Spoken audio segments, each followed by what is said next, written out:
ತನ್ನ ಮಗಳು ಏನಾದ್ಲು ಅಂತ ಆತಂಕದಲ್ಲಿ 6 ತಿಂಗಳ ಶಿಶುವನ್ನ ಕಟ್ಕೊಂಡು ಅವ್ರು ಬರೋ ಹೊತ್ತಿ ಅವ್ರ ಚೀಲ ಎಲ್ಲ ಯಾರೋ ಕದ್ದು ಬಿಡ್ತಾರೆ. 8-9 ಹಳ್ಳಗಳನ್ನ ದಾಟಿ ಈ ಹಳ್ಳಿಯ ಮೂಲ ಮನೆಗೆ ಅವ್ರು ಹೋಗ್ತಾರೆ. ಆ ಹೆಗಡೆ ಅವರಿಗೆ ಮಕ್ಕಳಿರಲ್ಲ, ಹೆಂಡತಿ ಸತ್ತೋಗಿರುತ್ತೆ, 60 ವರ್ಷ ಆಗಿರುತ್ತೆ. 19 ವರ್ಷದ ಹುಡುಗಿಯನ್ನ 60 ವರ್ಷ ನಂತರ ಮದುವೆ ಆಗಿರುತ್ತೆ. ಅಡಿಕೆ ಕೊಡ್ತೀನಿ, ನಿನ್ ಮಗು ಕೊಡ್ತೀಯಾ ಕೇಳ್ತಾರೆ. ಅವಳೇನಂತಾರೆ, ಒಂದಕ್ಕೊಳಗ ಗೋಟಡಿಕೆ ಕೊಟ್ರೆ ಮಗು ಕೊಡ್ತೀನಿ ಅಂದ್ಬಿಡ್ತಾರೆ. ಆ ಹುಡುಗ ಗೋಟಡಿಕೆ ಮಾಣಿ ಅಂತ ಹೆಸರಾಗ್ತಾನೆ. ಹಸಿವು ಹೇಗಿತ್ತು ಅಂತ ಒಬ್ಬ ಅಜ್ಜನನ್ನ ಕೇಳಿದೆ. ಅವ ಹತ್ಬಿಟ್ಟ, ನಾಯಿಗಳು ಹೆಂಗೆ ಇವತ್ತು ಹಾಲು ಕುಡಿತಾವಲ್ಲ ಹಂಗೆ ಕುಡಿತಿದ್ರು. ಇಲ್ಲಿರುವ ಎಲ್ಲಾ ಪಾತ್ರಗಳು ಸತ್ಯ ಪಾತ್ರಗಳು. ಯಾವುದೂ ಊಹೆ ಮತ್ತೊಂದು ರೇಗಳ ಪ್ರಪಂಚದಲ್ಲಿ ಇಲ್ಲ. ನಂದು ನಾನು ಬರೆದಾದ್ರೆ ಸತ್ಯನೇ ಬರಿಬೇಕು.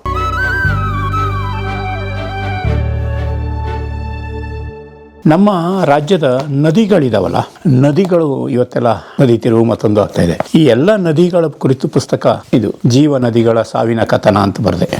ಖುಷಿ ಸಂಗತಿ ಅಂದರೆ ಈ ಪುಸ್ತಕ ಓದಿ ನನಗೆ ಫೋನ್ ಮಾಡಿದ್ದು SL ಭೈರಪ್ಪ ಅವರು ಫೋನ್ ಮಾಡಿದ್ದು. ನನಗೆ ಅವರ ಸಂಪರ್ಕ ಇಲ್ಲ, ಈ ಪುಸ್ತಕನೇ ಅವರ ಸಂಪರ್ಕ ಆಯ್ತು. R ಗಣೇಶ್ ಅವರು ಕೂಡ ಅದನ್ನ ನೆನಪು ಅವ್ರಿಗೆ ಓದಿಸಿದ್ರು. ಅವ್ರ ಕೊನೆಗೆ ಅವರ ಸರ್ಕಲಲ್ಲಿ ಈ ಪುಸ್ತಕ ಓದಿಸಿ, ಇಷ್ಟೊಂದು ಕಥೆಗಳನ್ನು ಎಲ್ಲಿ ಇಟ್ಟಿದ್ರಿ ನೀವು ಅಂತ ಕೇಳಿದರು. ಆಮೇಲೆ ನಾನು ಭೇಟಿಯಾಗಿದ್ದೀನಿ, ಅವ್ರು ಭೈರಪ್ಪ ಅವ್ರನ್ನ ಭೇಟಿಯಾಗಿದ್ದೀನಿ. ಒಂದು ನಡೆದು ಜೀವ ನದಿಗಳ ಸಾವಿನ ಕಥನ, ನದಿ ಪುನಶ್ಚೇತನ ಅಥವಾ ನದಿಗೆ ಏನಾಗಿದೆ, ನಮ್ಮ ನದಿಗಳಿಗೆ, ಕೃಷ್ಣ ನದಿಗೆ ಏನಾಗಿದೆ, ಕಾವೇರಿಗೆ ಏನಾಗಿದೆ, ಇದು ಅಘನಾಶಿನಿಗೆ ಏನಾಗಿದೆ, ಅದ್ರ ಬಗ್ಗೆ ಒಂದಿಷ್ಟು ವಿವರಗಳು ನನ್ನ ನೋಟಗಳಿದ್ದಾವೆ. ಇದು ಸಮಗ್ರ ಅಂತ ಹೇಳ್ಬೇಡಿ, ನನ್ನ ನೋಟಗಳು. ಏನಾಗಿದೆ ಅಲ್ಲ, ಸಾಯ್ತಿದ್ದಾವೆ ಅಂತಂದ್ರೆ ನಾವೇ ಕೊಲ್ತಾ ಇದೀವಿ ಅಷ್ಟೇ. ಅಂದರೆ ಕಾಡು ನಾಶ ಮಾಡ್ತಾ ಇದೀವಿ, ಹೂಳು ತೆಗಿತಾ ಇದ್ದೀವಿ, ಮರಳು ತೆಗಿತಾ ಇದ್ದೀವಿ, ನದಿಗೆ ವಿಷಪ್ರಾಶನ ಮಾಡ್ತಾ ಇದ್ದೀವಿ, ಅಂದರೆ ಯಾವುದೋ ಒಂದು ಫ್ಯಾಕ್ಟ್ರಿಗೆ ಹೊಲಸು ಕೊಡ್ತಾ ಇದ್ದೀವಿ. ಹೀಗೆ ಬೇರೆ ಬೇರೆ ರೀತಿಯಲ್ಲಿ ನೋಡ್ತಾ ಇದ್ವಿ. ಅಣೆಕಟ್ಟು ಕಟ್ಟಿದ ನಂತರ ಏನಾಯಿತು, ಕೃಷಿಯನ್ನು ಹೇಗೆ ನೋಡಿದ್ವಿ, ಕೃಷ್ಣೆಯಲ್ಲಿ ಕಬ್ಬು ಬೆಳಿತೀವಿ, ಕೃಷ್ಣೆಗೆ ಇವತ್ತಿನ ಸ್ಥಿತಿ ಹೇಗಿದೆ. ಇವತ್ತು ಕೃಷ್ಣಾ ನದಿ ಬಗ್ಗೆ ಯಾರು ಹೆಚ್ಚು ಜನ ಮಾತಾಡೋದಿಲ್ಲ, ಕಾವೇರಿ ಬಗ್ಗೆ ಮಾತಾಡ್ತಾರೆ. ಕರ್ನಾಟಕದಲ್ಲಿ ಅತಿ ಹೆಚ್ಚು ನೀರಾವರಿ ಆಗೋದು ಕೃಷ್ಣಾದಲ್ಲ, ನಾಟ್ ಕಾವೇರಿ. ಕೃಷ್ಣಾದಲ್ಲಿ ಜಾಸ್ತಿ ನೀರಾವರಿ ಆಗುತ್ತೆ. ಅದು ಯಾರು ಕೃಷ್ಣ ಬಗ್ಗೆ ಹೇಳೋದೇ ಇಲ್ಲ. ಕೃಷ್ಣಾದಲ್ಲಿ ಆಲ್ಮಟ್ಟಿ ಡ್ಯಾಮು ಏರ್ಸೋದಕ್ಕೆ ಸುಪ್ರೀಂ ಕೋರ್ಟ್ ತೀರ್ಮಾನ ಇದೆ, ಮಾಡಿ ಅಡ್ಡಿಲ್ಲ ಅಂತ ಕೊಟ್ಟಿದೆ. ಯಾರು ಏರ್ಸಕ್ಕೆ ಹೋಗಿದಾರ? ಇಲ್ಲ. ಮಾಡಿಲ್ಲ. ಯಾಕೆಂದ್ರೆ ಈ ಪರಿಹಾರ ಕೊಡೋಕೆ ದುಡ್ಡಿಲ್ಲ ಇವ್ರ ಹತ್ರ. ಸೊ ಅದು ಎತ್ತರಿಸಿದ್ರೆ ಏನಾಗುತ್ತೆ, ಮತ್ತೊಂದಷ್ಟು ಭೂಮಿ ಮುಳುಗುತ್ತೆ, ಪರಿಹಾರ ಕೊಡಬೇಕು. ಅದಾಗಲ್ಲ. ಅದು ಅಂದರೆ ಜಸ್ಟ್ ಬ್ರೀಫ್. ಆಗ ನಾನು ಕೆರೆಗಳನ್ನು ನೋಡ್ತಾ ಹೋದೆ. ನಾನು ಹೇಳಿದೆ, ಒಂದು ಬೀದರ್ನ ಅಲಿಯಂಬರದಿಂದ ಕೊಳ್ಳೇಗಾಲದ ಕೋಟೆ ಕೆರೆ ತನಕ ನಾನು ನೋಡಿದ ಕೆರೆಗಳ ಸಂಖ್ಯೆ ಒಂದು 8,000. 7-8 ಪ್ರತಿ ಜಿಲ್ಲೆ, ತಾಲೂಕು, ಹೌದು. ಆ ಕೆರೆಗಳನ್ನು ನೋಡಿದ ಅನುಭವಗಳನ್ನು ಬರಿಬೇಕಲ್ಲ, ಹಾಗಾಗಿ ಕೆರೆಯ ನೋಡಿರುವಂಥ ಪುಸ್ತಕ ಬರೆದೆ. ಆಯಿತಾ. ನಮ್ಮೂರಲ್ಲಿ ನೀರಿನ ಕಥೆಗಳನ್ನು, ನನ್ನ ಅನುಭವ, ದಾಟ್ಸಾಲು ಅಂತ ನಮ್ಮಲ್ಲಿ ಕೆರೆಗಳ ಸರಣಿ ಎಲ್ಲ ಮಾಡಿದ್ದೀವಿ. ಇದೆಲ್ಲ ಇದೆ, ಕಾಡು ಬೆಳೆಸುವ ವಿಧಾನಗಳೆಲ್ಲ, ಅದ್ರ ಬಗ್ಗೆ ಪ್ರಾಕ್ಟಿಕಲ್ ಆಗಿರುವಾಗಿದ್ದೆ. ಗೌರಿ ಜಿಂಕೆ ಆತ್ಮಕಥೆ ಅಂತ ಇನ್ನೊಂದು ಪುಸ್ತಕ ಇದೆ. ಇದು ಕಾನಗೌರಿ ಅಂತ ಒಂದು ಜಿಂಕೆ ನಮ್ಮಲ್ಲಿ ಬೆಳೆದು 10-16 ಜಿಂಕೆಗಳಾಗುತ್ತೆ. ಕಾಡಿನ ಜಿಂಕೆಗಳೆಲ್ಲ ನಮ್ಮ ಮನೆಗೆ ಬರ್ತವೆ. ಅದು ಒಂದು 10-16 ವರ್ಷಗಳ ಕಾಲ ನನ್ನ ಜಿಂಕೆಗಳು ನನ್ನ ಒಡನಾಟದಲ್ಲಿದ್ದವು. ಹಾಗಾಗಿ ಆ ಒಡನಾಟದ ಕಥನವನ್ನು ಇಲ್ಲಿ ಬರೆದಿದ್ದೀನಿ. ನಾ ಮರಗಳನ್ನು ಕಥೆಗಳ ರೂಪದಲ್ಲಿ ಪರಿಚಯ ಮಾಡ್ತೀನಿ. ಹಾಗಾಗಿ ಕಾನ್ಮನೆಯ ಕಥೆಗಳು ಅಂತ ನಮ್ಮದೊಂದು ಟ್ರೈನಿಂಗ್ ಸೆಂಟರ್ ಇದೆ. ಅಲ್ಲಿ ಗ್ರಾಮಾರಣ್ಯ ಸಮಿತಿ ಮೂಲಕ ಗ್ರಾಮಸ್ಥರ ಸಹಕಾರದೊಂದಿಗೆ ಆಗಿದೆ ಅದು. ಅಲ್ಲಿ ಮಕ್ಕಳು ಬರ್ತಾರೆ, ಮಕ್ಕಳಿಗೆ ಮರವನ್ನು ಕಥೆಗಳ ರೂಪದಲ್ಲಿ ಪರಿಚಯ ಮಾಡಲಾಗ್ತದೆ. ಹಾಗಾಗಿ ಇದು ನನ್ನ ಪುಸ್ತಕ. ಆ ಥರ ಅನುಭವವನ್ನು ಬರಿತಾ ಇದ್ದೀನಿ. ಕಾನ್ ಬಾಗಿಲು, ಕಾನ್ ಅನ್ನೋದು ನನ್ನ ಪೆಟ್ಟ ಸಬ್ಜೆಕ್ಟ್. ಹಾಗಾಗಿ ಕಾನು ಅಂದರೆ ಕಾಡು, ಹೌದು, ಅದನ್ನು ಬರೆದಿದ್ದೀನಿ. ಈ ಧರ್ಮಸ್ಥಳದವ್ರು ಕೆರೆ ಮಾಡಿದಾಗ ಅವರು ಹೆಚ್ಚಿನ ಕೆರೆಗಳನ್ನು ನೋಡಿದ್ದೀನಿ. ಮತ್ತು ಆರಂಭದಿಂದನೂ ಜಲಗಣಮನ ಪುಸ್ತಕ ಆಯಿತು. ನನಗೆ ಇದನ್ನೆಲ್ಲ ಓದೋರ ಸಂಖ್ಯೆ ಇದು ಹಾಸನದವ್ರು ಕೆರೆ ಮಾಡುವಾಗ ಒಂದು ಕೈಪಿಡಿ ಥರ, ಅಲ್ಲಿ ಹಾಸನದಲ್ಲೆಲ್ಲ ಕೆರೆ ಪುನಶ್ಚೇತನದ ಕೆಲಸ ಹಸಿರು ಭೂಮಿ ಪ್ರತಿಷ್ಠಾನದಿಂದ ಅವ್ರು ಮಾಡಿದರು. ಆಗ ಮಾರ್ಗದರ್ಶನ ಮಾಡೋದಕ್ಕೆ ನಾನು ಹೋಗಿದ್ದೆ. ಆ ಥರದ ಲೆಕ್ಚರ್ಗಳನ್ನು ಇದು ಮಾಡಿ ಮೈಸೂರಿಗೆ ಬಂದಾಗ ಅವ್ರು ಯಾವುದೋ ಒಂದು ಪುಸ್ತಕ ಪಬ್ಲಿಷ್ ಮಾಡ್ಕೊಂಡಿದ್ದಾರೆ. ಇಲ್ಲೆಲ್ಲೋ ಕಾವೇರಿ ಕಂಡ ಅಂತಾಗಿದೆ. ನನ್ನ ಲೆಕ್ಚರ್ಗಳಿಗೆ ಹೋಗಿರ್ತೀನಲ್ಲ, ಅಲ್ಲಿಯವರು ಅದನ್ನು ಪಬ್ಲಿಷ್ ಮಾಡ್ತಾರೆ. ಅದು ಆ ಥರದ ಇದಾಗುತ್ತೆ. ಆಮೇಲೆ ಮಧ್ಯಘಟ್ಟ ಅಂತ ನನಗೊಂದು ಇದಿದೆ. ಹಿರಿಯರನ್ನು ನಾನು ಮಾತಾಡಿಸ್ತೀನಿ. ಅವ್ರನ್ನ ಹೆಂಗೆ ಮಾತಾಡಿಸ್ಬೇಕು ಅನ್ನೋದು ನನಗೆ ಅಭ್ಯಾಸ. ಅಜ್ಜಿ ಇರಲಿ, ಅಜ್ಜ ಇರಲಿ, ಅವ್ರ ಧ್ವನಿಯನ್ನು ರೆಕಾರ್ಡ್ ಮಾಡ್ತೀನಿ ನಾನು. ವಿಡಿಯೋ ಮಾಡೋದು ಕಡಿಮೆ, ಧ್ವನಿಯನ್ನು ರೆಕಾರ್ಡ್ ಮಾಡ್ತೀನಿ, ಆಡಿಯೋ ರೆಕಾರ್ಡ್ ಮಾಡ್ತೀನಿ. ರೆಕಾರ್ಡ್ ಮಾಡಿದ್ದನ್ನು ನಾನು ಹಾಗೆ ಕೇಳ್ತಾ ಹೋಗ್ತೀನಿ. ನನಗೆ ಇದು ಹಾಗಾಗಿ ಒಂದೊಂದು ಹಳ್ಳಿಯನ್ನು ಅರ್ಥ ಮಾಡ್ಕೊಳ್ಳೋದಕ್ಕೆ ಅಲ್ಲಿಯ ಹಿರಿಯರನ್ನು ಮಾತಾಡ್ತೀನಿ. ಯಾವುದೇ ಹಳ್ಳಿಯ ಬಗ್ಗೆ ಬರೆದಿಟ್ಟ ಪುಸ್ತಕ ಇರೋದಿಲ್ಲ. ಈ ಬುಕಾನನ್ನೇನೋ ಬರೆದಿಟ್ಟ, ಎಲ್ಲರೂ ಬರೆದಿರಲ್ಲ. ಹಾಗಾಗಿ ಹಿರಿಯರ ಹತ್ರ ಕೇಳಿದ್ರೆ ಹೇಳ್ತಾರೆ, ನಿಮ್ಮೂರಿ ರಸ್ತೆ ಯಾವಾಗಾಯಿತು, ವಿದ್ಯುತ್ ಯಾವಾಗ ಬಂತು, ರೇಡಿಯೋ ಯಾವಾಗ ಬಂತು, ಪ್ಯಾಂಟ್ ಹಾಕಿದವನು ಯಾವಾಗ ಬಂದ, ಹೀಗಾಯಿತು ಅಂತೆಲ್ಲ ಹೇಳ್ತಾರಲ್ಲ. ಅದನ್ನು ಇಟ್ಕೊಂಡು ನಾನು ಅಲ್ಲಿಯ ಬದುಕನ್ನು ನೋಡಿದೆ. ನನ್ನ ಹತ್ರ ಬೇರೆ ಆಕಾರಗಳನ್ನು ಕ್ರಾಸ್ ಚೆಕ್ ಮಾಡಿದೆ. ಆ ಥರದ್ದೆಲ್ಲ ಮಾಡಿದೆ. ಇಲ್ಲಿ ಮತ್ತಿಘಟ್ಟ ಅಂತಿದೆ, ಸಿರ್ಸಿಯಿಂದ ಯಾಣದ ಹತ್ರ ಆಗುತ್ತೆ ಒಳಗೆ. ಆ ಗುಡ್ಡಗಾಡಿನ ಹಳ್ಳಿ, ತುಂಬ ಚೆನ್ನಾಗಿರೋ ಹಳ್ಳಿ. ಆ ಹಳ್ಳಿಯ ಬದುಕು ಹೇಗಿತ್ತು ಇವತ್ತಿಗೆ 100 ವರ್ಷದ ಹಿಂದೆ ಅಂತ ನಾನು ಅಭ್ಯಾಸ ಮಾಡಿದ್ದೆ. ಅದು ಮಧ್ಯಘಟ್ಟ ಅಂತ ಕಾದಂಬರಿ ಆಯಿತು, ನನ್ನ ಮೊದಲ ಕಾದಂಬರಿ. ಕೊರೋನಾ ಕಾಲದಲ್ಲಿ ಬಿಡುಗಡೆ ಆಯಿತು. ಇದು ಖುಷಿಯ ಸಂಗತಿ ಅಂದರೆ ಇದು 7-8ನೇ ಮುದ್ರಣ ಆಗಿದೆ ಈಗ. ತುಂಬ ಇದಿದೆ. ಈಗ ಅನೇಕರು ನನ್ನನ್ನು ಕಾದಂಬರಿ ಈ ಕಾರ ಅಥವಾ ಇದು ಗುರುತಿಸೋದು ಈ ಕೃತಿಯನ್ನೇ ಗುರುತಿಸ್ತಾರೆ. ತುಂಬ ಇಷ್ಟಪಟ್ಟ ಜನಜೀವನದ ಕಥೆಗಳು, ಹಸಿವಿನ ಕಥೆ ಇದೆ, ಬಡತನದ ಕಥೆ ಇದೆ, ಕೃಷಿ ಕಥೆ ಇದೆ, ಬದುಕಿನ ಅನೇಕ ಕಥೆಗಳಿದ್ದಾವೆ ಇದರಲ್ಲಿ. ಅಂದರೆ ಕೇರಳ, ಇಲ್ಲಿ ಹೆಣ್ಣು ಇಲ್ಲದೆ ಆದ ಕೇರಳದಿಂದ ಹೆಣ್ಣನ್ನು ಮದುವೆಯಾಗಿ ಬಂದು ಅಲ್ಲಿಂದ ಅವಳು 9 ದಿನಗಳ ಕಾಲ ನಡ್ಕೊಂಡು ಬರ್ತಾಳೆ. ಅವಳ ಬದುಕಿನ ಕಥೆ ಇದೆ. ಹೌದು, ಅವಳು ನಡ್ಕೊಂಡು ಬರ್ತಾಳಲ್ಲ, ಆಗ ಒಂದು 100 ವರ್ಷದ ಹಿಂದಿನ ಕತೆ. ಅಂದರೆ ಮತಿಘಟ್ಟದಲ್ಲಿ ಹುಡುಗಿಯರಿರಲಿಲ್ಲ. ಅದು ಯಾವಾಗಲೂ ಹಿಂದೂ ಹಾಗೆ ಎಲ್ಲ ಕಡೆ, ಮಲೆನಾಡು ಎಲ್ಲ ಕಡೆ ಕೇರಳದಿಂದ ತರ್ತಿದ್ರು ಹೆಣ್ಣನ್ನು. ಕೇರಳ ಅಲ್ಲ, ಹೆಣ್ಣಿಲ್ಲಲ್ಲ ಇಲ್ಲಿ ಮದುವೆ. ಏನಾಗಿತ್ತು ಅಂದರೆ ಹೆಣ್ಣಿನ ಕೊರತೆ ಇತ್ತು. 100 ವರ್ಷದ ಹಿಂದೆ ಹೆಣ್ಣಿನ ಕೊರತೆ ಇತ್ತು. ಆಗ ಸಾವು ತುಂಬ ಇತ್ತು. ಗಂಡು ಮಕ್ಕಳು ಸಾಯ್ತಿದ್ರು, ಇದು ಸಾಯ್ತಿದ್ರು. ಆದರೆ ಹೆಣ್ಣಿನ ಕೊರತೆ ಇತ್ತು. ಹೆಣ್ಣಿನ ಕೊರತೆ ಕಾರಣಕ್ಕಾಗಿ ಇಲ್ಲಿಯ ಗಂಡುಗಳಿಗೆ ಮದುವೆ ಇರಲಿಲ್ಲ. ಆಗಾಗ ಯಾರೋ ಏಜೆಂಟ್ ಹಿಡಿದು ಅಲ್ಲಿಂದ ಕೇರಳದಿಂದ ಮಲಯಾಳಿಗಳು ಇವರು ತರ್ತಿದ್ರು, ಕುಂಬಳ ಸೀಮೆಯಿಂದ ಹೆಣ್ಮಕ್ಳು ತರ್ತಿದ್ರು. ಅವರು ಹಳ್ಳಿಯ ತಾಯಿಯೊಬ್ಬಳು ತನ್ನ ಹೆಣ್ಣನ್ನು ಇಲ್ಲಿ ಕೊಟ್ಟಿರ್ತಾಳೆ, ಇಲ್ಲಿಗೆ ಈ ಕಾಡಿಗೆ. ಕಾಡಿನ ಹಳ್ಳಿಯ ಗೋಪಯ್ಯ ಹೆಗಡೆ ಅಂತೇಳಿ ಕೊಟ್ಟಿರ್ತಾರೆ. ಅವಳಿಗೆ ತನ್ನ ಮಗಳು ಏನಾದ್ಲು ಅನ್ನೋ ಭಯ. ಯಾಕೆಂದರೆ ಸಂಬಂಧವೇ ಇಲ್ಲ, ಏನು ಯಾವುದೋ ಊರಿಗೆ ತಗೊಂಡೋಗಿದ್ದಾರೆ. ಅವಳಿಗೆ ಒಂದು ಮಾತು ನೆನಪಾಗ್ತದೆ. ಈ ಸಿರ್ಸಿ ಹೇಳಲ್ಲ, ತಿರ್ಸಿ ಊರಲ್ಲಿ ಮನುಷ್ಯರನ್ನು ತಿಂತಾರೆ ಅಂತ ಕೇಳಿದ್ದೇನೆ. ಹೆಚ್ಚಾಗಿ ತನ್ನ ಮಗಳು ತಿನ್ನೋದಕ್ಕೆ ತಗೊಂಡೋಗಿರಬೇಕು ಅಂತ ಅವಳು ನಿರ್ಧಾರ ಮಾಡ್ತಾಳೆ.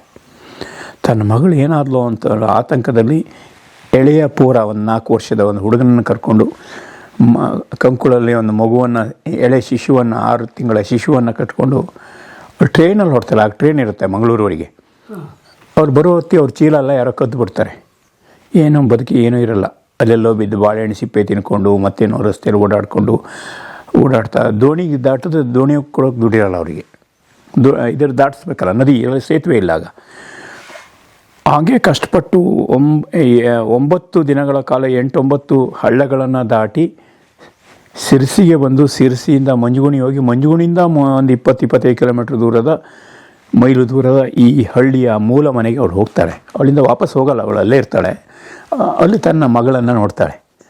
ಆ ಮಗಳನ್ನು ನೋಡಿದ ಬದುಕಿದೆಯಲ್ಲ, ಅವಳು ಹೇಗೆ ಬದುಕಿದ್ದಾಳೆ, ಏನಾಗಿದೆ, ಗೋಪಯ್ಯ ಹೆಗಡೆಯವ್ರ ಮನೆ ಹೇಗಿದೆ, ಇದೆಲ್ಲ ಅವಳ ಕಣ್ಣಲ್ಲಿ ಹೇಳ್ತಾ. ಆಮೇಲೆ ಅವಳು ಅನುವಾದಕಿಯಾಗಿ ಇಲ್ಲೆಲ್ಲ ಕೆಲಸ ಮಾಡ್ತಾಳೆ, ಇದರಲ್ಲೆಲ್ಲ ಕೆಲಸ ಮಾಡ್ತಾಳೆ. ಅಲ್ಲಿಯ ಭಾಷೆ, ಕೇರಳದಿಂದ ಬಂದವರಿಗೆ ಭಾಷೆ ಕಲಿಸೋದು, ಈ ಥರದ್ದೆಲ್ಲ ಇಲ್ಲಿಯ ಭಾಷೆ ಕಲಿಸೋದು, ಅಡುಗೆಗಳು, ಸ್ವಾರಸ್ಯಗಳು, ಈ ಥರದ ಸಾಕಷ್ಟು ಬದುಕಿನ ಕಥೆಗಳು ಸುಮಾರಿದೆ. ಅವತ್ತಿನ ಕತೆ ಹೇಗಿತ್ತು, ಬಡತನ ಹೇಗಿತ್ತು. ಉದಾಹರಣೆಗೆ ಇದರಲ್ಲಿ ಒಂದು ಕತೆ ಬರುತ್ತೆ. ನಾವು ಹೇಗೆ ಊಟ ಮಾಡ್ತೀವಿ, ಕೈಯಲ್ಲಿ, ಒಳ್ಳೆಯವರು ಸ್ಪೂನಲ್ಲೂ ಊಟ ಮಾಡ್ಬೋದು. ಹಸಿವು ಹೇಗಿತ್ತು ಅಂತ ಒಬ್ಬ ಅಜ್ಜನನ್ನು ಕೇಳಿದೆ. ಅವತ್ತು ಬಡತನ ಹೇಗಿತ್ತು, ಅವನು ಹತ್ಬಿಟ್ಟ. ಯಾಕತ್ತ ಅಂತಲೇ, ನೀವು ಹಳೇದೆಲ್ಲ ಕೇಳಿ ನಮ್ಮ ಕಷ್ಟ ಆಗುತ್ತೆ ಹೇಳೋಕ್ಕೆ ಅಂತಂದ. ಅವ್ನಿಗೆ 90 ವರ್ಷ ಆಗಿತ್ತು ಅವನು ಹೇಳುವಾಗ. ಏನಾಗಿತ್ತು ಅಂದರೆ ಆಗೆಲ್ಲ ಅಕ್ಕಿ ಇರಲಿಲ್ಲ. ಅಂದರೆ ಮನೆಯಲ್ಲೇ ಭತ್ತ ಬೆಳೆದು ಒಡ್ಕೋಬೇಕಿತ್ತು, ಮಿಲ್ಗಳಿಲ್ಲ, ಕೈಯಲ್ಲೇ ಇದು ಮಾಡ್ಕೋಬೇಕು. ಅಕ್ಕಿಯನ್ನು, ಭತ್ತವನ್ನು ನಾಟಿ ಮಾಡುವ ಕ್ರಮ ಇರಲಿಲ್ಲ, ಬಿತ್ತನೆ ಮಾಡ್ತಿದ್ರು. ಹಂದಿಗಳು, ಪ್ರಾಣಿಗಳು ತಿಂದು ಉಳಿದ್ರೆ ಇವರಿಗೆ ಸಿಗ್ತಿತ್ತು. ಸೊ ಅದು ಏನಾಗ್ತಿತ್ತು ಅಂತಂದರೆ ಉಪವಾಸ ಬೀಳಬೇಕು. ಎಲ್ಲೋ ಹೋಗಿ ಅಕ್ಕಿ ತರ್ತಿದ್ರು. ಆ ಅಕ್ಕಿಯನ್ನು ಸ್ವಲ್ಪ ಗಂಜಿಯಾಗಿ ಊಟ ಮಾಡ್ತಿದ್ರು. ಗಟ್ಟಿ ಅನ್ನ ಮಾಡ್ತಿಲ್ಲ. ಅಲ್ಲ, ಆಗ ಬಾಳೆ ಎಲೆಯಲ್ಲಿ ಬ್ರಾಹ್ಮಣರು ಊಟ ಮಾಡ್ತಿದ್ರು. ಅವರಿಗೆ ಅಡಿಕೆ ತೋಟ ಇತ್ತು, ಬಾಳೆ ಇತ್ತು. ಆದರೆ ಉಳಿದ ಜನಾಂಗದವರಿಗೆ, ವನವಾಸಿಗರಿಗೆ, ಇವರಿಗೆ ಅಡಿಕೆ ತೋಟ ಮಾಡಿಲ್ಲ, ಅವರು ಬಾಳೆ ಇಲ್ಲ, ಊಟ ಮಾಡೋದಿಗೆ ಕಾಡಲ್ಲಿ ಕಣಗಲೆಲೆ ಅಂತ ಇರ್ತಾಯಿತ್ತು. ಆ ಎಲೆಯಲ್ಲಿ ಊಟ ಮಾಡಬೇಕು. ಆ ಎಲೆಯಲ್ಲಿ ಗಂಜಿ ಹಾಕಿದರೆ ಹರಿದು ನೆಲಕ್ಕೆ ಹೋಗ್ಬಿಡ್ತದೆ. ಅದಕ್ಕೆ ಮನೆಯಲ್ಲಿ ಗುಂಡಿ ತೋಡಿರ್ತಿದ್ರು, ಗಂಜಿ ಗುಂಡಿ ಅಂತ. ಅಡುಗೆ ಮನೆ ಒಳಗಡೆ ನಮಗೆ ಡೈನಿಂಗ್ ಟೇಬಲ್ ಇದ್ದಾಗೆ ಗುಂಡಿ ಇರ್ತಿತ್ತು. ಆ ಗುಂಡಿಯಲ್ಲಿ ಎಲೆ ಮಡಚಿ ಹೀಗಿಡ್ತಿದ್ರು, ಗಂಜಿ ಹಾಕ್ತಿದ್ರು. ಗಂಜಿ ಸುರಿಬೇಕಲ್ಲ ಬಾಯಲ್ಲಿ, ಇದರಲ್ಲಿ ಕೈಗೆ ಉಗುರು ಇರ್ತಿತ್ತು. ಉಗುರು ತೆಗೆಯೋದಕ್ಕೆ ನೇಲ್ ಕಟ್ಟರಿಯಲ್ಲಿ ಇತ್ತು. ಆಗ ಕೈಯಲ್ಲಿ ಬಾಯೆಲ್ಲ ಹರ್ಕೊಂಡು ಇದು ಮಾಡಬೇಕು, ಅದು ಕಷ್ಟ ಆಗ್ತಿತ್ತು. ಹಾಗೆ ಸೊ ಅವರು ನಾಯಿಗಳು ಹೆಂಗೆ ಇವತ್ತು ಹಾಲು ಕುಡಿತಾವಲ್ಲ, ಇಕ್ತಾವಲ್ಲ, ಹಾಗೆ ಕುಡಿತಿದ್ರು.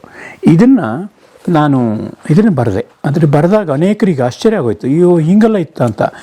ಆಮೇಲೆ ಹೇಳಿದ್ರು ನಮ್ಮ ಮನೆಯಲ್ಲೂ ಇತ್ತು ಅಂತ ಹೇಳೋರು ಜನ ತುಂಬ ಸಿಕ್ಕಿದ್ರು. ಅವನು ಚಿತ್ರಗಳನ್ನು ನೋಡಿ ಹಿಂಗೆ ಮಾಡಿ ಇವನು ತಿಂತಾ ಇರೋ ಗಂಜಿ ಗುಂಡಿಯಲ್ಲಿ ನೆಕ್ತಿರೋದು.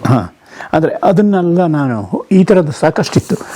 ಅದು ಏನಾಗುತ್ತೆ ಅಂದರೆ ಬ್ರಾಹ್ಮಣರ ಮನೆ ಒಳಗಡೆ ಹೇಗಿದೆ ಅಂತ ಗೊತ್ತಾಗಲ್ಲ ಇವರಿಗೆ. ಇವನು ಆ ಮನೆಯ ಕಥಾನಾಯಕನ ಮನೆ ಕಂಬಳಕ್ಕೆ ಹೋಗ್ತಾರೆ. ಮನೆ ಕಂಬಳ ಅಂದರೆ ಸೋಗೆ ಹೊದಿಸುವ ಕೆಲಸ. ಈಗ ಹಂಚಿದೆಯಲ್ಲ, ಆಗ ಸೋಗೆ ಇತ್ತು. ಸೋಗೆ ಹೊದಿಸೋದಕ್ಕೆ ಅಂತ ಮೇಲ್ಗಡೆ ಮನೆಯ ಕೋಳು ಭಾಗಕ್ಕೆ ಹತ್ತಿರ್ತಾರೆ ಇವರೇ. ಹೊತ್ತಿಂದ ಕೆಳಗಡೆ ಭಾಗ ಕಾಣುತ್ತಲ್ಲ, ಅಡುಗೆ ಮನೆ ಕಾಣುತ್ತಲ್ವಾ, ಕೆಳಗಡೆ ನೋಡಿ ಅವ್ನಿಗೆ ಪರಮಾಶ್ಚರ್ಯ ಆಗ್ಬಿಡುತ್ತೆ. ಅಲ್ಲ, ಇವರು ಹೆಂಗೆ ಇಷ್ಟೆಲ್ಲ ದೊಡ್ಡ ಜನ, ಇಷ್ಟೆಲ್ಲ ದೊಡ್ಡ ಮನೆ ಕಟ್ಟಿದ್ದಾರೆ ಗೋಪಯ್ಯ ಹೆಗಡೆಯವರು, ಅವ್ರ ಮೇಲೆ ಗಂಜಿ ಕುಳಿನೇ ಇಲ್ಲಲ್ಲ, ಹೆಂಗೆ ಊಟ ಮಾಡ್ತಾರೆ ಅಂತ ಕೇಳ್ತಾರೆ. ಆಗ ಪಕ್ಕದಲ್ಲಿರ್ತಾನೆ, ಇವರು ಗಂಜಿ ಊಟ ಮಾಡೋದಿಲ್ಲ, ಇವರು ಅನ್ನ ಊಟ ಮಾಡ್ತಾರೆ ಅಂತ. ಅವನಿಗೆ ಆಶ್ಚರ್ಯ ಆಗಿ ಕೆಳಗಡೆ ಇಳಿದು ಬಂದು ಹೆಗಡೆಯವ್ರ ಹತ್ರ ಹೋಗಿ ಕೇಳ್ತಾನೆ, ನಿಮಗೆ ಊಟ ಹೆಂಗೆ ಮಾಡ್ತೀರಿ ನೀವು ಅಂತ. ಹಿಂಗೆ ಅನ್ನೋದಿದು. ಅವನಿಗೂ ಅನ್ನ ಊಟ ಮಾಡ್ತಾರಲ್ಲ ಗೊತ್ತೇ ಇಲ್ಲ. ಆಗ 2 ಊಟ ಮಾಡೋನು ಶ್ರೀಮಂತ, ದೊಡ್ಡ ಶ್ರೀಮಂತ. 3 ಟೈಮ್ ಇಲ್ಲ, ಬೆಳಗಿನ ತಿಂಡಿ ಹೇಳೋದಿಲ್ಲ, ಅದು ಇಲ್ಲಲೇ ಇಲ್ಲ. ಅದು ಇತ್ತೀಚೆಗೆ ಬಂತು, ಒಂದು 60 ವರ್ಷದ ಈಚೆ ಬಂದಿದೆ. ಅವರು ಆಗ ಅವನಿಗೆ ಕೇಳಿ ಅವನು ವಾಪಸ್ ಬಂದ. ಎಷ್ಟು ಆಶ್ಚರ್ಯ!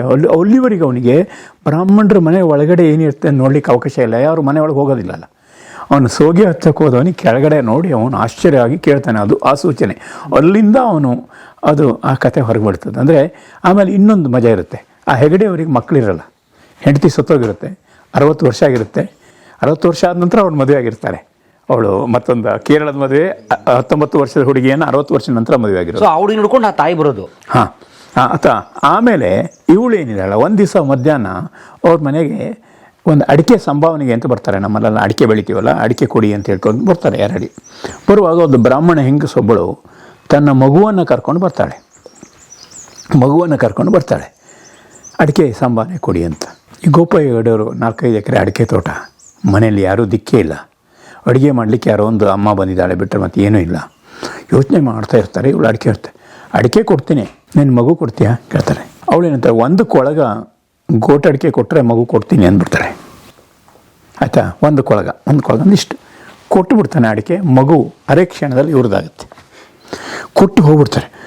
ಹೋಗಿ ಸ್ವಲ್ಪ ದಿವಸಕ್ಕೆ ಅದ್ರ ಗಂಡ ಇದ್ದಾನಲ್ಲ, ಅವನು ಹುಡ್ಕೊಂಡು ಬರ್ತಾನೆ. ಇವಳು ಅಡಿಕೆ ಸಂಭಾವನೆಗೆ ಹೋದವಳು ಮತ್ತಿ ಕಟ್ಟದ ಗೋಪಯ್ಯ ಹೆಗಡೆ ಯಾರೋ ಮನೆಗೆ ಮಗುನ ಕೊಟ್ಟಿಗೆ ಬಂದ, ನೋಡೋಕೆ ಹೋಗ್ಬೇಕು ಮಗನ ಅಂತ ನೋಡೋಕೆ ಬರ್ತಾನೆ. ಅವನು ಬರ್ತಾ ಇದ್ದಂಗೆ ಎದುರುಗಡೆ ನೋಡ್ತಾನೆ, ಅವ್ರ ಮನೆ ತೊಳ್ಳಿಕಲ್ಲಿರುತ್ತೆ. ತೊಳ್ಳಿಕಲ್ಲು ಅಂದರೆ ಭತ್ತವನ್ನು ಬೀಸುವ ಒಳ್ಕಲ್ಲು ಥರ ಬೇರೆ ಇದು ಬೀಸುಕಲ್ಲು. ಅಯ್ಯೋ, ಅವನಿಗೆ ಪರಮಾಶ್ಚರ್ಯ ಆಗಿಬಿಡುತ್ತೆ. ನನ್ನ ಹೆಂಡತಿ ದಡ್ಡಿ ಅಂತ ತಿಳ್ಕೊಂಡಿದ್ದೆ, ತನ್ನ ಮಗನನ್ನು ಶ್ರೀಮಂತರ ಮನೆಗೆ ಕೊಟ್ಟಿದ್ದಾರೆ, ತೊಳ್ಳಿಕಲ್ಲಿದೆ ಅವ್ರ ಮನೆಯಲ್ಲಿ ಅಂಥೇಳಿ ಅವನು ಖುಷಿಯಿಂದ ಮಾತಾಡಿಸಿ ಹೋಗ್ಬಿಡ್ತಾನೆ. ಆಮೇಲೆ ಆ ಹುಡುಗ ಗೋಟಡಿಕೆ ಮಾಣಿ ಅಂತ ಹೆಸರಾಗ್ತಾನೆ. ನನ್ನ ಕಾದಂಬರಿ ಬಿಡುಗಡೆಯಾಗುವವರೆಗೂ ಆ ಗೋಟಡಿಕೆ ಮಾಣಿಯ ಕುಟುಂಬವನ್ನು ನಾನು ಮಾತಾಡಿಸಲೇ ಇಲ್ಲ. ಇಲ್ಲಿರುವ ಎಲ್ಲ ಪಾತ್ರಗಳು ಸತ್ಯ ಪಾತ್ರಗಳು, ಕಲ್ಪಿತ ಅಲ್ಲ. ಯಾವುದೂ ಊಹೆ ಮತ್ತೊಂದು ರೇಗಳ ಪ್ರಪಂಚದಲ್ಲಿ ಇಲ್ಲ ನಂದು. ನಾನು ಬರೆದಿದ್ದಾರೆ ಸತ್ಯನೇ ಬರಿಬೇಕು. ಹೆಸರು ಅದೇ ಹಾಕಿ ಅಂತಾರೆ ನನ್ನ ಇವರು ಪಾತ್ರಧಾರಿಗಳು. ಹಾಕಿ ಬರಲಿ. ಆಮೇಲೆ ಒಂದು ದಿವಸ ಫೋನ್ ಬಂತು, ನಾನು ಗೋಟಡಿಕೆ ಮಾಣಿಯ ಮೊಮ್ಮಕ್ಕಳು, ಗೋಟಡಿಕೆ ಮಾಣಿಯ ಇವರು ಅಂತ ಇವತ್ತು ಕೂಡ ಆಗಾಗ ಎಲ್ಲೋ ಹೇಳ್ತಾರೆ ಅವರು. ಅಂದರೆ ನಾನು ಹೇಳೋದೇನೆಂದರೆ, ಈ ಕೃತಿಯಲ್ಲಿ ಸಿಕ್ಕ ಅನೇಕ ಪಾತ್ರಗಳು ಇವತ್ತು ಕೆಲವು ಪಾತ್ರ ಸತ್ತೋಗಿದ್ದಾವೆ. ಒಂದು ಬದುಕಿನ ದಾಖಲೆ ಮಾಡಬೇಕು ಅಂತಿತ್ತು ನನ್ನ ಯೋಗ ಅಂತಂದರೆ, ಯಾವ ಒಬ್ಬ ಪಾತ್ರಧಾರಿಯೂ ತನ್ನ ಹೆಸರನ್ನು ಮುಚ್ಚಿಡಿ ಅಂತ ಹೇಳಿಲ್ಲ. ಅಂತ ಹೇಳಿಲ್ಲ.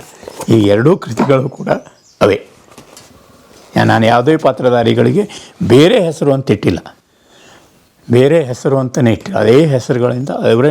ಇಲ್ಲಿ ಶರ್ಮಾಜಿ ಅಂತ ಒಬ್ಬ ಬರ್ತಾನೆ, ರಾಜಸ್ಥಾನದ. ಇದು ಮಧ್ಯಘಟ್ಟ, ಇದು ಕಾನುಘಟ್ಟ. 2 ಸರಣಿನ ಇಲ್ಲ, ಒಂದಕ್ಕೊಂದು ಸಂಬಂಧ ಇಲ್ಲ. ನನಗೆ ಕಾನು ಮಧ್ಯಘಟ್ಟ ಈ ಥರ ಇರುತ್ತೆ. ಕಾಡು ಬೆಟ್ಟ ಇಷ್ಟ ನಿಮಗೆ? ಹೌದು.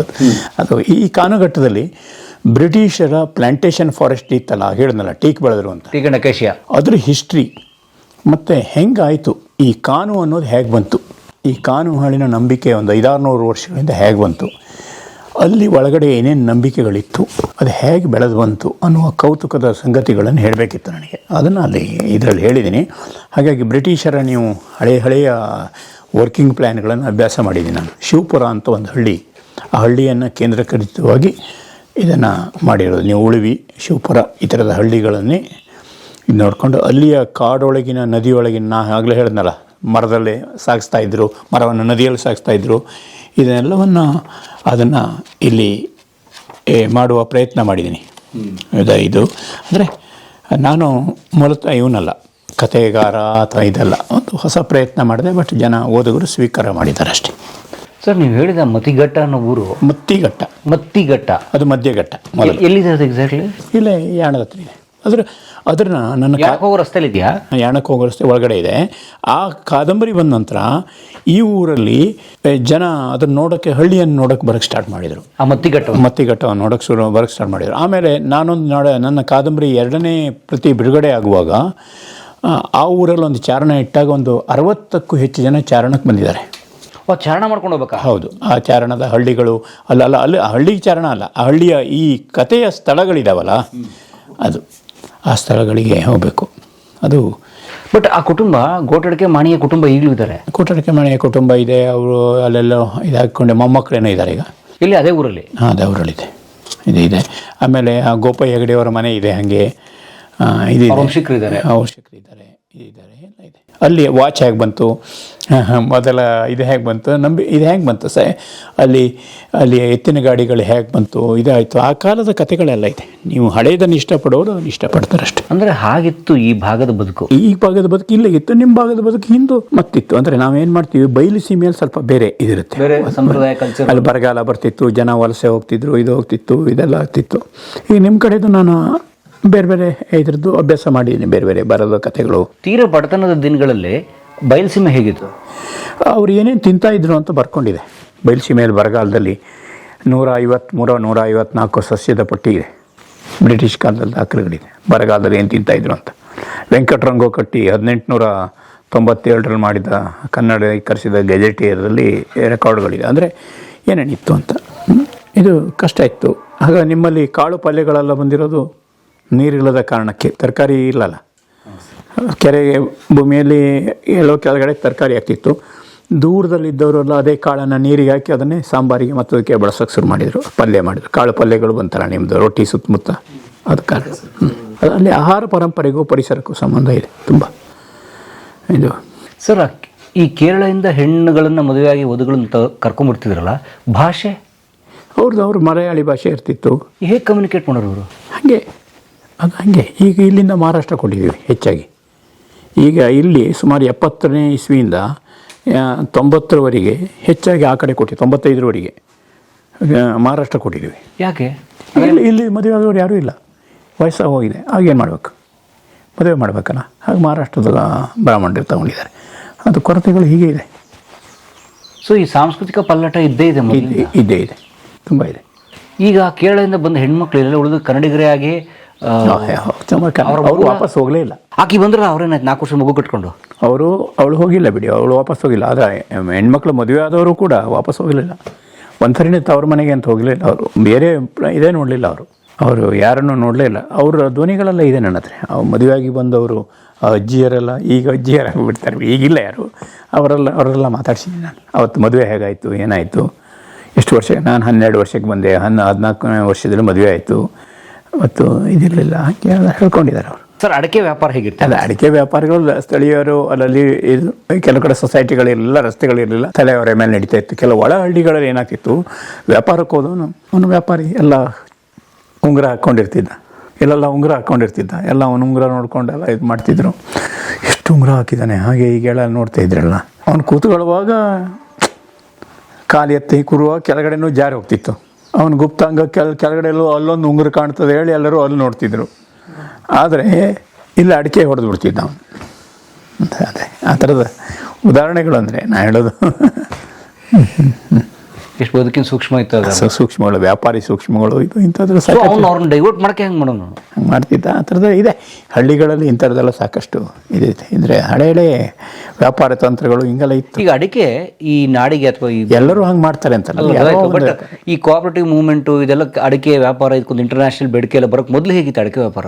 ಹಳ್ಳಿ ಮನೆಗೆ ಬಂದು ಖರೀದಿ ಮಾಡ್ತಿದ್ರು, ಹಳ್ಳಿ ಮನೆಗೆ ಬಂದು ಸಂಗ್ರಹ ಮಾಡ್ತಿದ್ರು. ಅವರು ಬರುವಾಗ ಕಾಳು ಕಡಿಗಳನ್ನು, ಬಟ್ಟೆಗಳನ್ನು ತಂದು ಕೊಡ್ತಿದ್ರು. ಮೆಣಸನ್ನು, ಕಬ್ಬಿಣ, ಚಂದ್ರಗುತ್ತಿ ಕಡೆಯಿಂದ ಕಬ್ಬಿಣ ತರ್ತಿದ್ರು. ಈ ಕಡೆಯಿಂದ ನಿಮ್ಮ ಬ್ಯಾಡಗಿ ಮತ್ತು ಇಲ್ಲಿ ಮುನ್ನಗೋಡ ಹತ್ರ ಈ ಕಡೆ ಒಂದು ಇದೆ, ಆಲೂರು ಇದೆ, ಈ ಕಡೆಯಿಂದ ಈ ಧಾನ್ಯಗಳು ಬರ್ತಿತ್ತು. ಧಾನ್ಯಗಳು ತಂದು ಅವರು ಧಾನ್ಯ ತಗೊಂಡು ಕೊಟ್ಟು ಎಲ್ಲ ಅಡಿಕೆ ತಗೋಗ್ತಿದ್ರು ಹಿಂಗೆ. ಅಡಿಕೆ ಇಂಟರ್ನ್ಯಾಷನಲ್ ಆಗಿದೆ ಅವಾಗ, ಇದಕ್ಕೊಂದು ಇಷ್ಟು ವ್ಯಾಪಕವಾದ ಮಾರುಕಟ್ಟೆ. ಈಗ ಗುಟ್ಕ ಆಗುತ್ತೆ, ಇದಾಗುತ್ತೆ, ಬೇರೆ ಬೇರೆ ಇದಕ್ಕೆ ಹೋಗಿದೆ. ತಿನ್ನೋಕೆ ಹೋಗುತ್ತೆ, 90% ತಿನ್ನೋಕೆ ಹೋಗುತ್ತೆ. ಅಂದರೆ ಎಲೆ ಅಡಿಕೆ ಆಗಿದೆ ಈಗ, ಹಂಗೆ ಗುಟ್ಕ ಬೇರೆ ಬೇರೆ ಗುಟ್ಕೆ. ಆದರೆ ವೈ ಸೋ ಮಚ್ ಅಡಿಕೆ ಬೇಕಾ ಎಷ್ಟು? ಇಲ್ಲ ಅಡಿಕೆ ಬೇಕಾ ಬೇಡ ಹೇಳೋಕ್ಕಿಂತ ಅಡಿಕೆಯಿಂದ ದುಡ್ಡಾಗುತ್ತೆ, ಆರಾಮಾಗಿ ಬೆಳೆ ಬೆಳೆಯುತ್ತೆ, ಅದು ಉದ್ದೇಶ ಐತೆ. ಅದು ಇದು ಕೃಷಿಯ ಒಂದು ಮೂಲ ಪರಂಪರೆಯನ್ನು ಹಾಳು ಮಾಡುತ್ತೆ. ಅಡಿಕೆ ನೋಡಿ ಬಯಲುಸೀಮೆಗಂತೂ ತುಂಬ ಈಗ ವ್ಯಾಪಕವಾಗಿ ಬರ್ತಿದೆ. ಅಡಿಕೆಗೆ ನೀರು ಹೆಚ್ಚಬೇಕು, ಅಡಿಕೆಯಿಂದ ಪರಿಸರ ಏನೇನೋ ಇದು ಅದಕ್ಕೊಂದಷ್ಟು ಏನೋ ಕೊಳೆ ರೋಗ ತಾವೇ ಬರೀತೀರಿ, ಸೀರೀಸೇ ಬರೀತೀರಿ. ಸೊ ಅಡಿಕೆಯ ಸೂಕ್ಷ್ಮಗಳೇನಾದ್ರೆ ಅಲ್ಲ, ಅಡಿಕೆ ನಮ್ಮ ಕಣಿವೆಗಳಲ್ಲಿ ಬೆಳ್ಕೊಂಡ್ರು, ಅದ್ರ ಜೊತೆ ಕಾಳುಮೆಣಸು, ಬಾಳೆ, ಬೇರೆ ಬೇರೆ ವೆರೈಟಿಗಳು. ಅಡಿಕೆ ತೋಟ ಅಂದರೆ ಕೇವಲ ಅಡಿಕೆ ಅಲ್ಲ, ಬೇರೆ ಬೇರೆ ಬೆಳೆಗಳು ಬಂತು, ಜಾಯಿಕಾಯಿ, ಏಲಕ್ಕಿ, ಈ ಥರದೆಲ್ಲ ಬಂತು. ರೋಗ ಒಂದೇ ಬೆಳೆಗಳು ಜಾಸ್ತಿ ಆದಾಗ ರೋಗ ಬಂದೇ ಬರುತ್ತೆ. ಹವಾಮಾನದ ಬದಲಾವಣೆಗಳು ರೋಗಕ್ಕೆ ಕಾರಣ ಆಗ್ತದೆ. ನೋಡಿ, ಇಂದು ಕೊಳೆ ರೋಗಗಳು ಇದ್ರ ಬಗ್ಗೆ ನಾವು ಓದಿದ್ದೀವಿ, ಅಲ್ಲ ಆಗ ಇತ್ತು. ಈಗಲೂ ಕೂಡ ಬಯಲುಸೀಮೆನ ಅಡಿಕೆ ಆಗಿದೆ. ಇಲ್ಲಿಗಿಂತ ಕ್ವಾಲಿಟಿ ಅಡಿಕೆ ಚೆನ್ನಾಗಿ ಬರುತ್ತೆ ಅಂತ ರಿಪೋರ್ಟ್ ಇದೆ ಅಲ್ಲಿ ಅಡಿಕೆ. ಹಾಗಾಗಿ ಈ ಮಾರ್ಕೆಟ್ ಇದೆಯಲ್ಲ, ಈಗ ಇಲ್ಲಿ ಹಾಳಾದರೆ ಅಲ್ಲಿ ಬೇರೆ ಇಂದ ಉತ್ಪಾದನೆ ಆಗ್ಬೋದು. ಹಾಗೆ ಎಲ್ಲರೂ ಸಹಜವಾಗಿ ಅವ್ರದ್ದೇ ಆದ ಹೊಸ ಬೆಳೆಗಳನ್ನು ಹುಡುಕೋದು ಇದ್ದೇ ಇದೆ. ನಾವು ಇವ್ರದ್ದೇ ಅಂತ ಹೇಳೋದಿಲ್ಲ, ಮಿತಿ ಹಾಕೋಕೆ ಬರೋದಿಲ್ಲ. ತಂಬಾಕಿಗೆ ಮತ್ತು ಅದಕ್ಕೂ ಹಾಕಿದಾಗ ಇದಕ್ಕೆ ಹಾಕೋಕ್ಕಾಗಲ್ಲ. ಸೊ ನೀರಾವರಿ ಕ್ಷೇತ್ರಗಳಲ್ಲೂ ಅಡಿಕೆ ವಿಸ್ತರಣೆ ಆಗಿಬಿಟ್ಟಿದೆ. ಈಗ ಆಹಾರ ಬೆಳೆ ಬೆಳಿಬೇಕಿತ್ತು, ಈಗ ಭತ್ತ ಬೆಳೆದವನಿಗೆ ಬದುಕೋಕ್ಕೆ ಕೊಡೋದಿಲ್ಲಲ್ಲ ಇವರು. ಪಾಪ ಅವನಿಗೆ ಕೊಡೋ ರೇಟ್ ಎಷ್ಟು, ಮಾರ್ಕೆಟಿಗೆ ಹೋದರೆ ಅವ್ನಿಗೆ ಏನೂ ಆಗೋದಿಲ್ಲ. ಹಾಗಾಗಿ ಈಗ ಕಷ್ಟ ಇದೆ. ಇನ್ನು ಮುಂದಿನ ದಿನಗಳು ಅನ್ನ ದುಬಾರಿ ಆಗ್ತದೆ. ಅವಾಗ ಹಿಂದೂ ಅಡಿಕೆ ತೋಟ ಕಡಿದು ಭತ್ತ ಬೆಳೆದಿದ್ರು, ಹಾಗೂ ಮಾಡ್ಬೋದು. ಸೊ ಒಟ್ಟು ಏನಂದರೆ ತಂತಾನೇ ನಿರ್ಧಾರ ಆಗ್ತಿದೆ ಬದುಕದು. ಪ್ರಕೃತಿ ನಿರ್ಧಾರ ಮಾಡ್ತದೆ. ಕಲಾ ಮಾಧ್ಯಮದ ಎಲ್ಲ ಎಪಿಸೋಡುಗಳು ನಿಮಗೆ ಸಿಗಬೇಕು ಅಂತಂದ್ರೆ ಕಲಾ ಮಾಧ್ಯಮ ಯೂಟ್ಯೂಬ್ ಚಾನೆಲ್ನ ಸಬ್ಸ್ಕ್ರೈಬ್ ಮಾಡಿ, ಬೆಲ್ ಐಕಾನ್ನ ಕ್ಲಿಕ್ ಮಾಡಿ, ತಪ್ಪದೇ ಮಾಡಿ. ವಿಡಿಯೋ ನೋಡಿದ್ದಕ್ಕೆ ನಿಮಗೆ ತುಂಬ ಧನ್ಯವಾದಗಳು. ಪುಸ್ತಕಗಳನ್ನು ಓದು ಮನಸ್ಸನ್ನು ಅರಳಿಸುತ್ತೆ, ಬುದ್ಧಿಯನ್ನು ಚುರುಕು ಮಾಡುತ್ತೆ, ಕಾಣದ ಹೊಸಲೋಕವನ್ನು ಪರಿಚಯಿಸುತ್ತೆ. ಹಾಗಾಗಿ ಓದುವ ಸಂಸ್ಕೃತಿ ಹೆಚ್ಚಾಗ್ಲಿ. ಧನ್ಯವಾದ.